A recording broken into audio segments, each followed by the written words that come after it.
ഇന്നൊരു ക്യാപ്സിക്കം വെച്ചിട്ടൊരു തോരനാണ് ഉണ്ടാക്കുന്നത്. ക്യാപ്സിക്കം വെച്ചിട്ട് നമുക്ക് പല റെസിപ്പി ഉണ്ടല്ലോ, അതിലിന്ന് നമുക്കൊരു തോരൻ ഉണ്ടാക്കി നോക്കിയാലോ.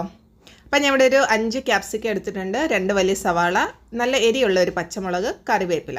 അപ്പോൾ ഇതെല്ലാം കുഞ്ഞായിട്ട് അരിഞ്ഞെടുത്തിട്ടുണ്ട്.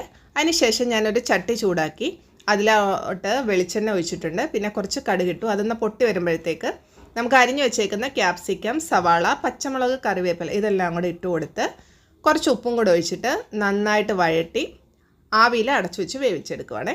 അപ്പോഴത്തേക്ക് പിന്നെ നമുക്ക് തേങ്ങയും കുറച്ച് മഞ്ഞളും കൂടെ തിരുമ്മി വെച്ചിട്ട് ക്യാപ്സിക്കം വെന്ത് വരുമ്പോഴത്തേക്ക് നമുക്ക് ലാസ്റ്റിൽ അതിനകത്തോട്ടിട്ട് കൊടുത്ത് ഒന്നുകൂടെ അടച്ചു വെച്ച് അരപ്പൊന്ന് വെന്തതിന് ശേഷം നമുക്ക് തുറന്ന് വെച്ച് ഒന്നുകൂടെ നന്നായിട്ട് ഇളക്കിയെടുക്കാവേ.